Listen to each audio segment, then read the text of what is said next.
Tell me, though, what's his technique? That last strike, it seems invincible.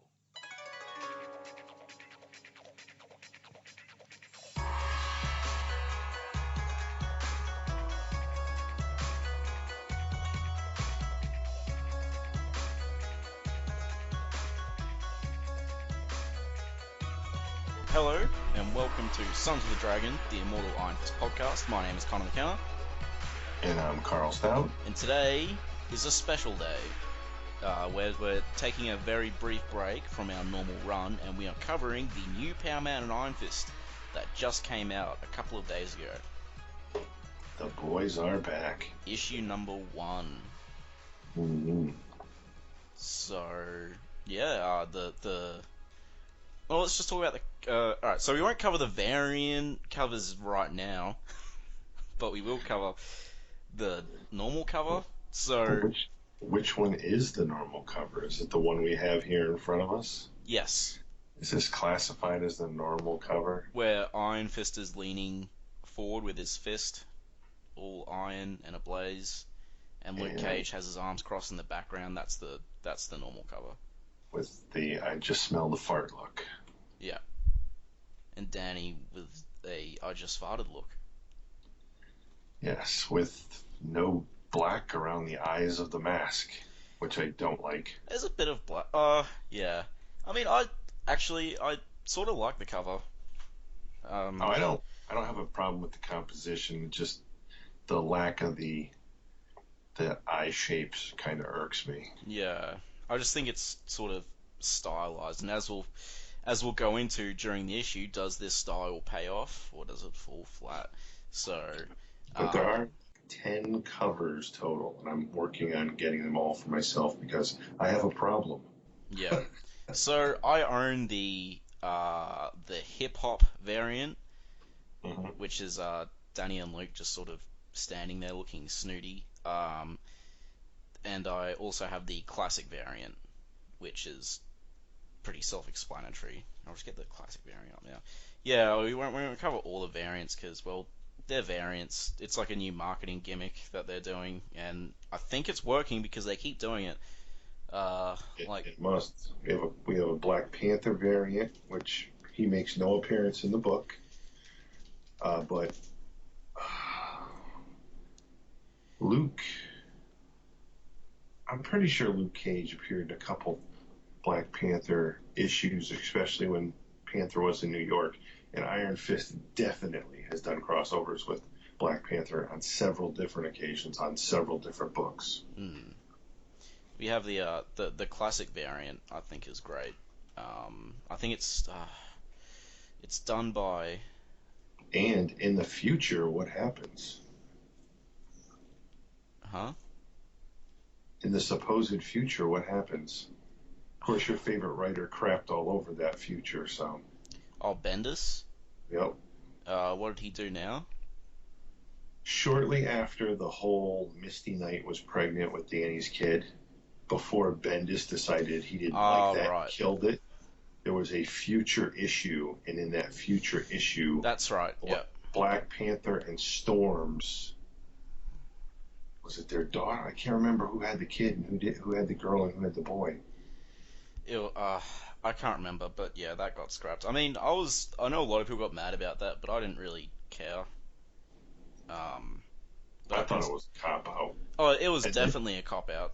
And then he immediately throws him in bed with Spider-Woman. Yeah. And they supposedly get matching tattoos, which never appeared again in any book whatsoever. But we did get the best Iron Fist breakup face ever from that relationship. So I will definitely post that in the show notes. This classic cover is great. I think it's done by Trevor Von Edeen. Sorry if I've mispronounced your name. And it's got classic Power Man and Iron Fist standing in the middle. Both of Iron Fist's are ablaze, and there's Colleen, Sons of the Tiger, Misty, Ella Gila, if anyone remembers him. There's a few people that I don't recognize. So I will say, actually, right now, I'm very sketchy on my Power Man and Iron Fist history, and I'm even sketchier on my Power Man history. So there's a lot of like Power Man characters I might not recognize and stuff. So just in advance, I'm going to point that out because it's been a long time since I've read any Power Man and Iron Fist. I have all the covers saved on my phone, so I'll drop them all on the website. Or not the website. We don't have The a website. Facebook page, yeah. On the Facebook page, I'll drop one of every cover so everybody can see all the variants, including the super duper super expensive, hard to get with the two of them high-fiving each other. That's the latest one to pop up. So they just like keep popping up. I'll see if I can just like. I would just like if there was just a. God. Yeah. Sorry guys, I can't really find all the variants to like go through them, so we'll just have to. Yeah. Judge for yourself. We'll post the pictures on our Facebook page. Visit it and like it. But yeah. So this is a lot of people have been waiting for Power Man and Iron Fist to just like have a duo title again for a long time, I might add. And thanks. And I honestly say this is mainly the reason we're getting this. I think is mainly because of Netflix. Yeah, which is one of the benefits I think to this whole Netflix thing is we get more comics focusing on these characters. So it's $4 American. So the boys. It's getting ridiculous. The Boys Are Back, which is the title of this story. David Walker is the writer, Sanford Green is the artist, Lee Loveridge is the color artist, VC's Clayton Cowles is the letterer and production, and Sanford Green's the cover artist, that's for the normal cover. And, that's a lot of variant cover artists. Oh, yeah. So we have Kalman Andrzejowski, John Tyler, Christopher. John Tyler, Christopher, yep. Sanford Green, Theodus Jones, Chris Visions, Trevor Von Edeen, Rachel Rosenberg, and Scotty Young. Jake Thomas is the editor. Axel Alonso is the editor-in-chief. Joe Quesada, burn in hell, is the chief creative officer. You're saying it wrong. It's Joe Quesadilla. Wow. Dan Buckley is a publisher, and Alan Fine is the executive producer. And so we have two paragraphs up the top. So we start off with Orphan Daniel Rand and the power of the Iron Fist in the mystical city of Kunlun. As an adult, Danny oversees the Rand Corporation and moonlights as Iron Fist, kung fu defender of the innocent. Prisoner Luke Cage is subjected to experiments that gave him superhuman strength and durability. As Power Man, he's been a hero and an avenger, and now a husband and father. Once upon a time, they were heroes for hire, Power Man and Iron Fist. So this is, if you're... It's the original logo. Yeah. It evens the bolts on the Iron Fist. So, so if you're like a new reader, like you haven't read about either of his characters, this is, like, you can pick it up here. Pretty sure there's no real previous knowledge required. I mean, previous knowledge is good, but yeah, I think this is definitely written so you can just pick it up. Yeah, this is definitely jumping on point. So we get to the first page. Where Danny is practicing kung fu on the wharf. Yep. And Luke Cage is on the phone with his superhero wife. Yep, Jessica Jones. And she's pretty much denying that they're getting back together. Yeah, not Jessica and Luke. Luke and Danny. Yeah, Luke has some real issues with getting back with Danny for some reason. I'm not sure if that's been covered before. It might have been. As I said, my recent Power Man history is very awful. No, I think for the most part this is brand new also because, I mean, even in the Avengers books and everything when they were all together, I mean, they named their baby girl after Danny. Her name's Danielle. Yeah. Oh, no, I don't think Luke has an issue with Danny. I think it's just being like, the heroes for hire again. And she even makes a crack that she doesn't want to see any tiara pictures. And yeah, so they're just, she's essentially teasing him. Danny tells Luke to tell Jessica that he said hi, and we get a flashback scene of Luke in his yellow silk shirt with armbands and tiara, and Iron Fist in his classic green and yellow with the mighty collar. Symbiotic collar. Yep. And yep, so that's just a little recap going on with Danny there. And now they are waiting at the gates of Rikers Island. You can actually see it under the razor wire on the chain link fence. It says Rikers Island. Yep. And they're still making cracks. And Danny makes the crack that, oh, you hurt me down to my soul. And he's like, nobody loves you like I do, brother. And then the next, I think if people have watched the Facebook page, they saw me post Luke Cage's head. It looks like Bluto from Popeye there. It's strange. I sort of like what the style's going for, but I think this particular panel's one of the instances where it falls a bit flat. Well, maybe not flat, but it's really funny. And Danny... Danny looks something straight out of an anime. Yeah, he has that little anime nose thing going on, where he's like all blushing, and Luke looks like the gentle giant, who's really not all there. I don't know. He has like no eyes. It's weird. And as all this is going on, we see someone is leaving prison and getting their belongings. Yep. And then because they're on Rikers Island, then they're on the ferry. And then we get a back of the head scene. And it looks like somebody with a mohawk. Yep. And then we find out that, Danny feels bad rather, for not being able to do more for 5 years. Yeah. And Luke's trying to comfort him, saying, look, man, if it weren't for you and me doing all we did, it would have been even longer. It's terrible what happened, but no one knows better than me.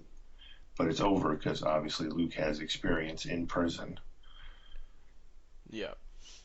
And then we find out who it is. It's Jenny. Jenny Royce. And she was in the old Power Man and Iron Fist. I remember that much, but I don't remember much else about her. Former office manager for Heroes for Hire, convicted killer. Dun dun dun. And so Shaggy Rand has got a interesting facial expression there. Right, bro. Want some Scooby snacks? Yeah, you need some vengeance. Jenny now, besides her new haircut, has a facial piercing and she's covered in tattoos. Yep. Because, that's what you do when you're in prison. Well, I mean, it is Rikers. Mm-hmm. It's supposed to be like the worst prison, isn't it? Oh, if anyone hears any panting or snorting in the background, that is my dog. So just ignore that. Yeah. So they are very happy to see that she's back. She apparently is smug about finally being free. They ask her if she wants to go anywhere as they load her into the family minivan that Luke Cage now drives. And she states that she just wants to go someplace with real food. And so he suggests the old spot, and she basically says any place that doesn't have bars or people looking to shank you is fine by her. So they go to the Excelsior Diner, preferred eatery of superheroes and crime fighters. I'm sure we all get the reference in the name.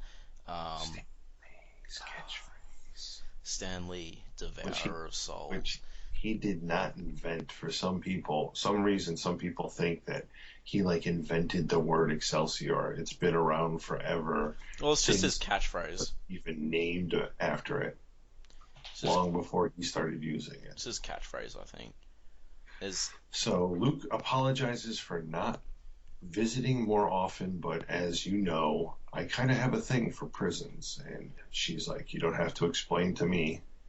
And she goes into the nightmare that was prison for her when she first was escorted in looking like Velma from Scooby-Doo.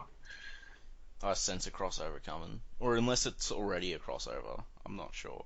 This cafe... I was just making that because you've been calling Danny Shaggy, so I had to get Velma from it. So this cafe looks... pretty standard cafe for a superhero eatery, but it does have like a bunch of photos and stuff in the background.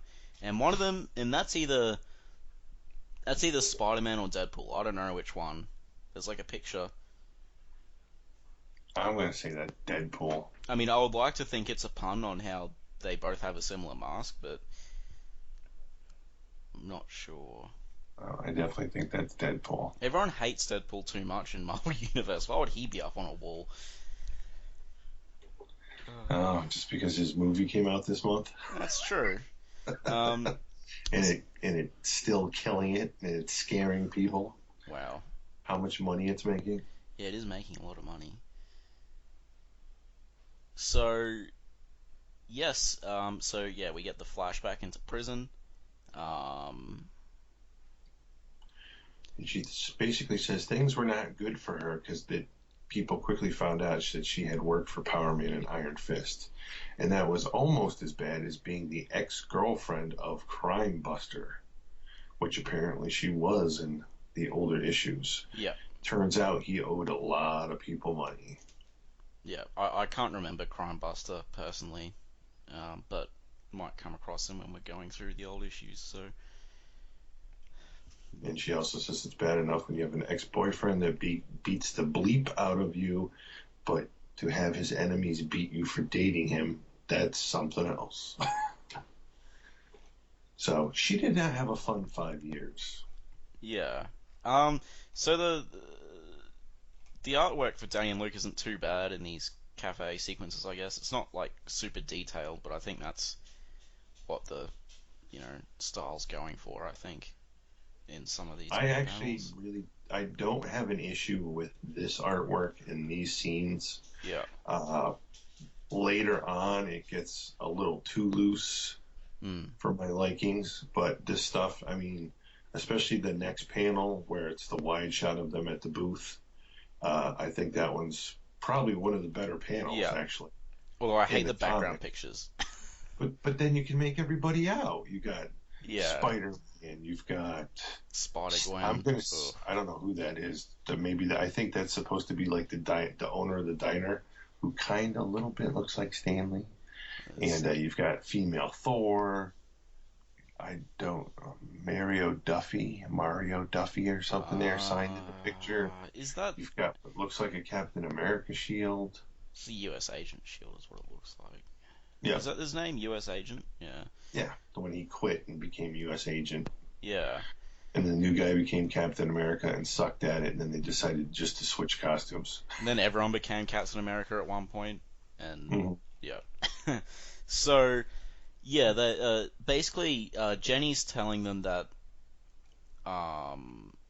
someone Eugene Crimebuster owed money to got hands on his storage locker and stole a storage locker they shared before she got possessed and killed him. So I'm guessing that happened in an issue somewhere. It sounds like a pretty big deal to just be...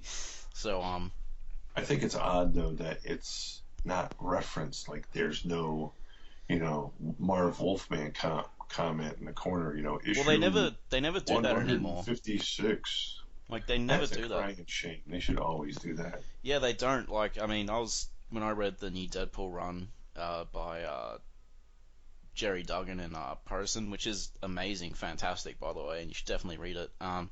It's like they never did that, but they reference so much obscure stuff from like the 90s, and it's like, well, how would new readers ever, like, I think, I don't know why they made the decision to get rid of, like, referencing older issues. I think DC does it as well, like, they don't do it anymore. So, I don't know, it's odd. So pretty much, in a nutshell, Luke and Danny feel horrible that she was in prison for 5 years. They just couldn't have done more, so they offer to do anything she wants to help her.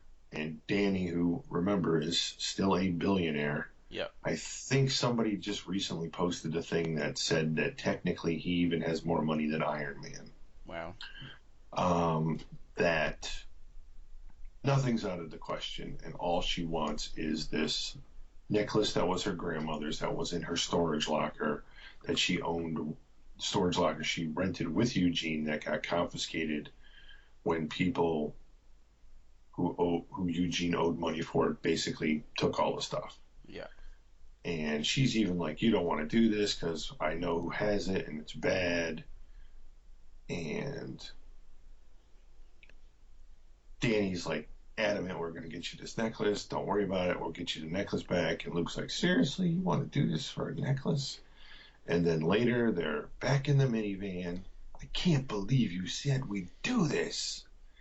It's for Jenny, man. She's family. Yeah, she's family.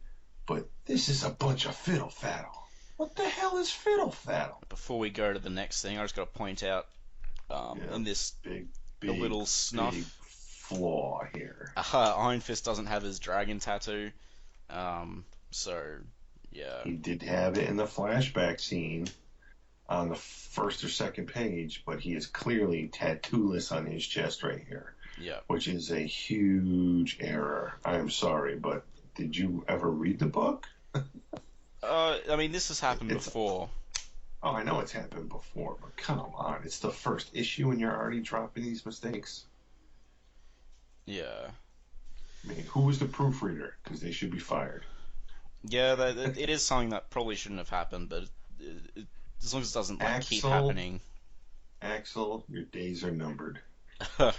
So after the what the hell is the fiddle-faddle comment, we get a little flashback scene of baby Danielle Cage sitting on the floor playing with a toy, more than likely dropping the F-bomb 3 times. And it's a Spider-Gwen toy. There's a lot of Spider-Gwen drops in this for some reason. And Luke and Jessica are laying on the couch, and she's like, Luke, I love you, sweetie, but you gotta do something about all the swearing. Says Jessica. Right. King Swear in she's got quite the potty mouth. Her own series. And in the TV show. I guess she's grown up now, but yeah. Well, not grown up, but, motherhood, etc. And then Danny essentially says that Luke Cage has been whipped. Yep. You shot a short leaf there, buddy. And they're walking through the street. I do love this panel because it's just reality, especially with these morons out there that they're just walking down the street trying to get from point A to point B, and everyone's got their phones out, everyone's taking pictures, and there's one moron with a selfie stick. Yeah, and his face is just himself into the picture. All he's gonna get is his head and Luke Cage's shoulder, though. Yeah, Luke Cage is just so big, so. But yeah, it's a great panel there, and I like the art style, the sort of rough. Just something. Again, I don't have a problem with the art yet. Yeah. I'm so far I'm okay with it, other than the dragon brand missing. So that's my only. And well, the next panel has another flaw, but that's not the artist's fault because the artist does not lay down the word bubbles. Yeah. And they have the word bubbles on this next panel coming out of the wrong people's heads. Yeah, that's mixed up. So Danny is speaking like a large, powerful man, and Luke Cage is speaking like, Shaggy from Scooby-Doo. So,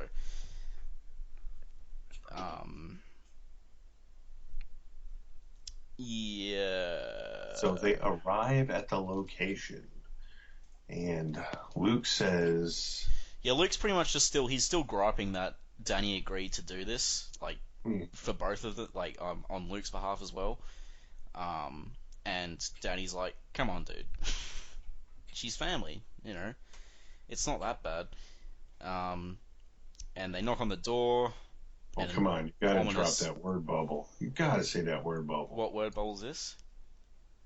And you said that. Now let me do all the talking, okay? Because this guy is bad. Knick-knack, paddywhack. A bad what? Yeah.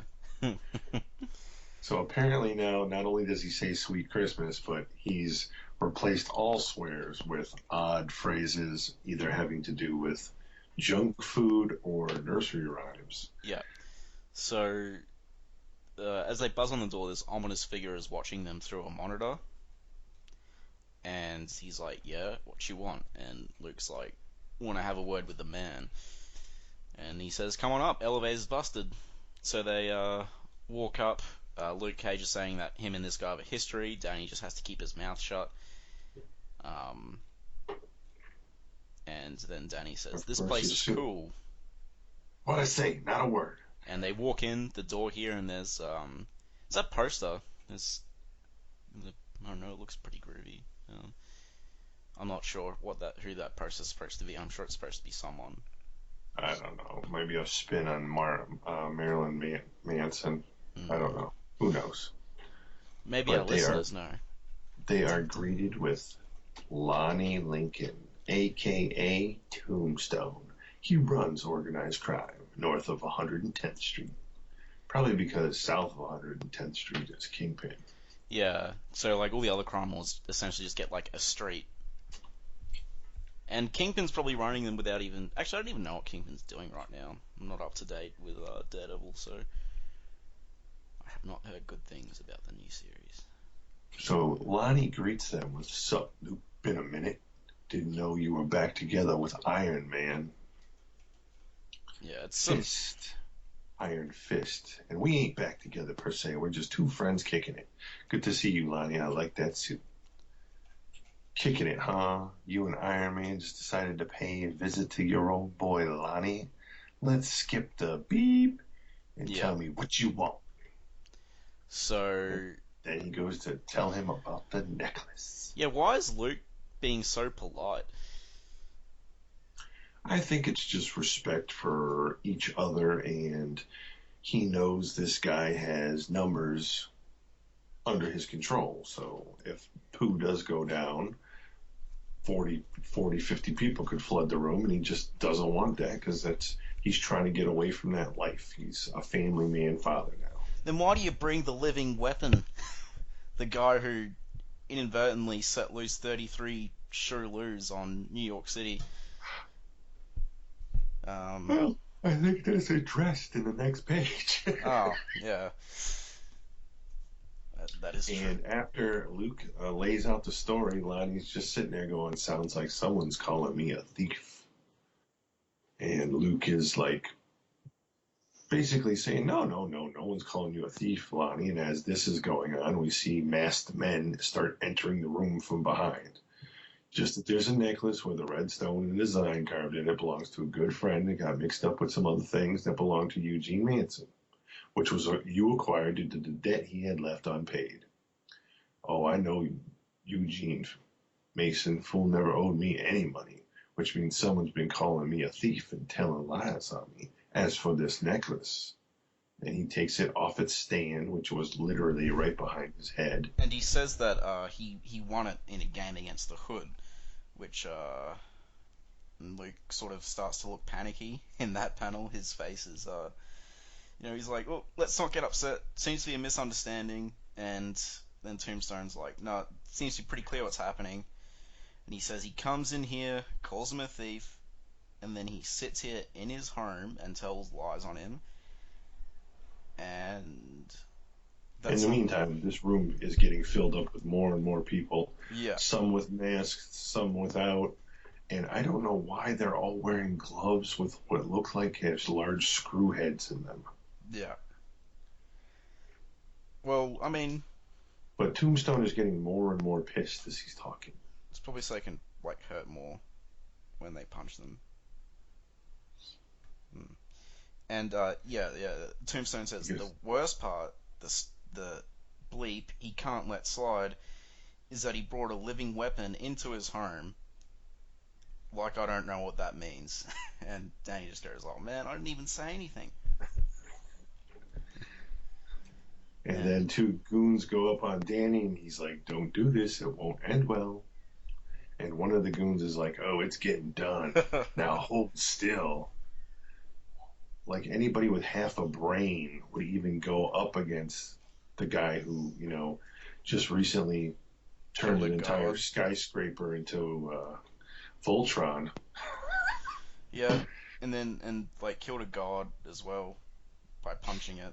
So, yeah. That stuff happens, by the way, guys, but that's a while down the track till we cover that. So, but yeah, it seems like Danny breaks his arm. Takes out a few of his teeth with an elbow smash. Remember the last... Luke Cage is just basically standing there with the look on his face like, "Oh, sweet Christmas." Like, "Oh man, no." And remember the last issue we covered, and Danny's like, "Careful, you just need to beat these people, not cripple them." But now he's just like breaking their arms and knocking out their teeth. So It's going Steven Seagal in their asses. yeah, And so now Luke enters the fray and basically is like, watch out for the vest. The skin's unbreakable, but the vest is silk. wow. And now there's like 50 people in this room. They're both battling crap loads. Luke's got guys pigpiling on him. Danny's got an appendage going in each different direction, popping somebody. And he's like, isn't this awesome? And Luke Cage is just like, not at all. Yeah, Danny's a lot less moody than he has been of late. He's enjoying the fight now. But enjoying it in a good, healthy, non-homicidal way. So. And Danny's like, we just want the necklace. And he gets it.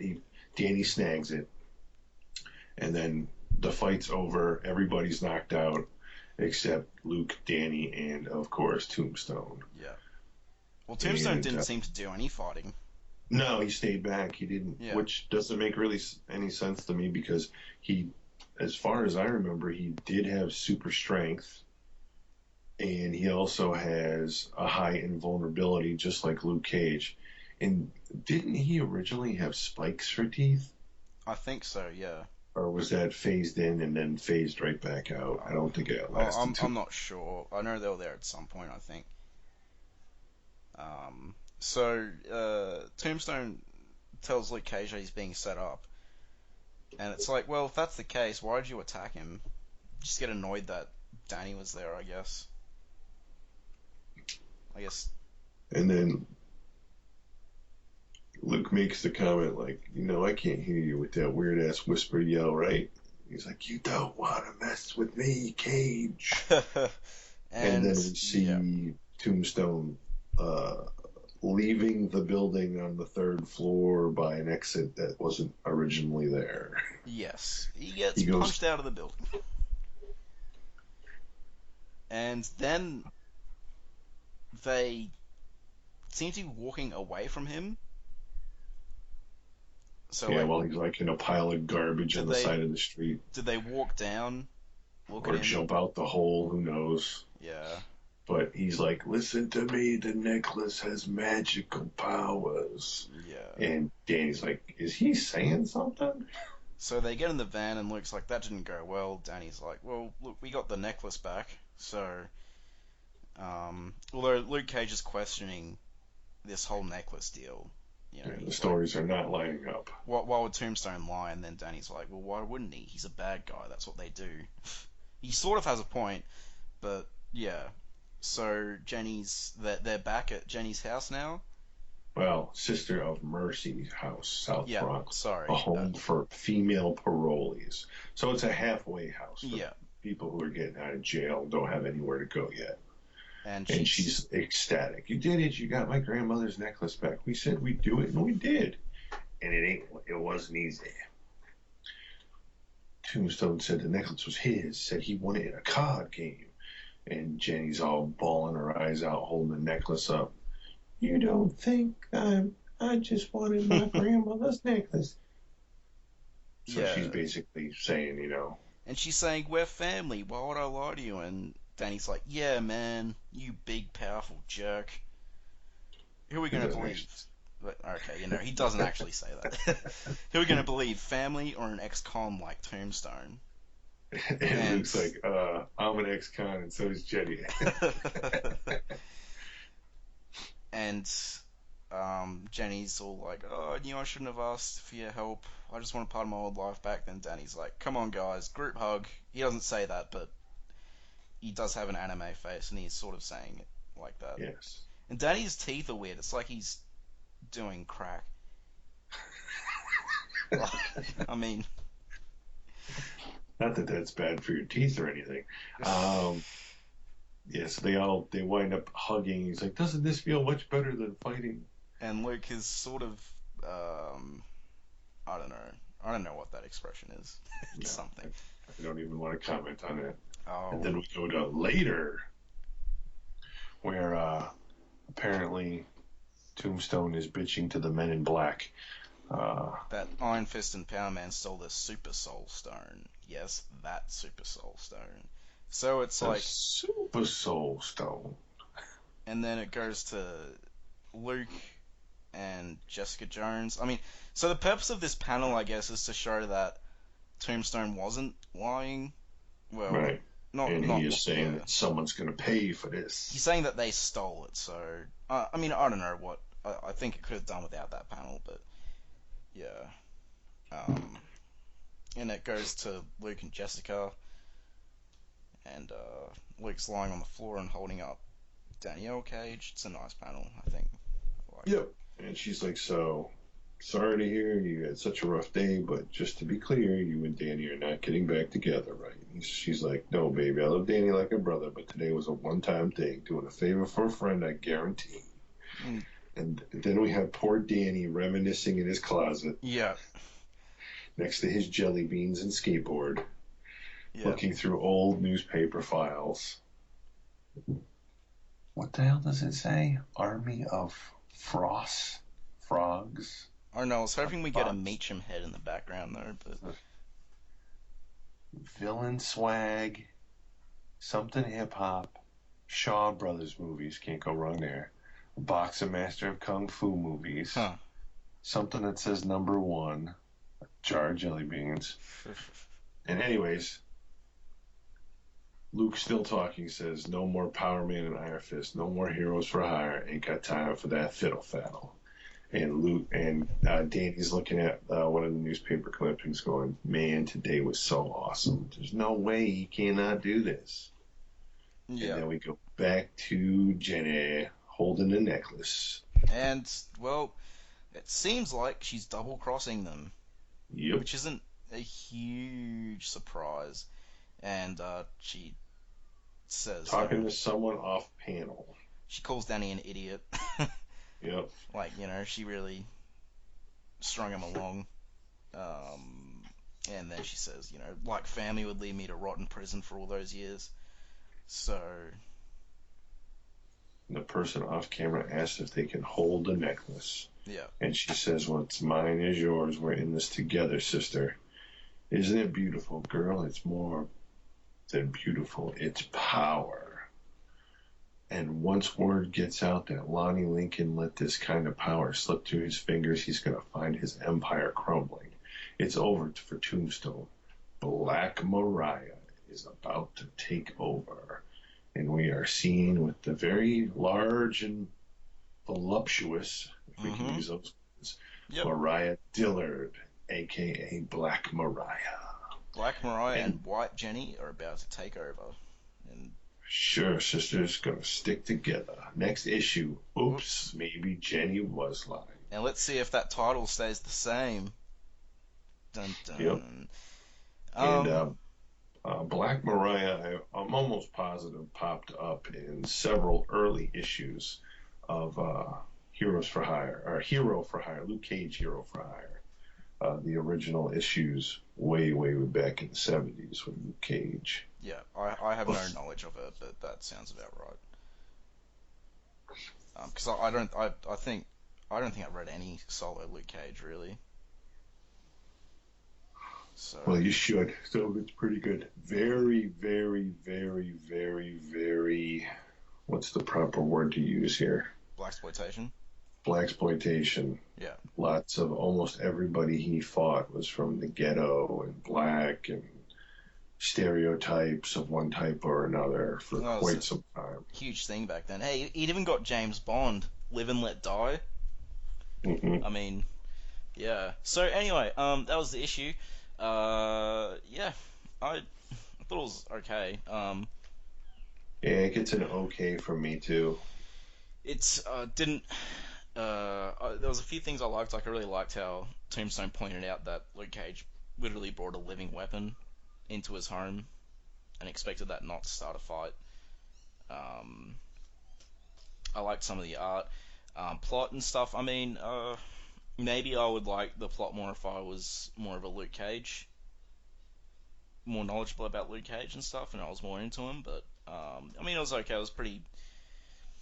For a first issue, it's I think It's Carl mentioned light. this before. It's like if I didn't know Power Man and Iron Fist and already liked them, then I wouldn't have been persuaded to pick up a second issue.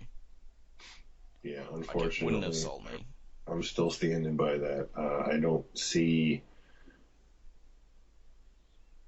Well, let me put it this way: if you didn't know about Power Man and Iron Fist and who they already were, and you didn't know the Netflix shows were coming, because I think that's almost a catch-22, is they almost don't have to do too much work here, because the whole Netflix thing is building up so huge that they just have to reintroduce the characters. So they didn't really have to make this a grand slam issue. They just needed to make it okay, and they did it okay. There's nothing bad about this issue at all, but there's nothing super about this issue. Yeah, it's a very. It seems. What would you give it, 1 to 10? Um, I'll give it a 6 because I think 5 is a bit harsh. 6 is like, it's for me 6. It doesn't stand out, but I'd actually give it a 7. yeah, Yeah, like I said, it's okay. The art literally grows on you. yes, The more you look at it, the more you enjoy it, the more yeah, you can pick certain stuff out. When I was first seeing just the oddball shots yeah, of the artwork on all these different websites when the book was, in its working phases, I was kind of like, ooh, what's going on there? But no, it honestly grows on you. So by the time you even get to the end of the issue, you're already comfortable with it, which is great. A lot of different styles out yeah. there, and the main thing is getting the books done on time. And if this guy can if this is his style that works for him, and he can pound out, Yeah. An issue every 3 weeks, so it makes it to print and out on the shelf every month, I'm perfectly fine with that. Yeah. It's when they have to bring in guest artists and all this other stuff to make up pages for other people where it really starts to bother me. Which we've been having a lot of lately. So, Mm-hmm. yeah, it's good to not have it here. I think, yeah, it. I stand by 6 out of 10 because for me a 7 is pretty good. So, um, but yeah, I mean, we will keep covering this as it comes out though. We'll pick up Yep. the new issues and stuff.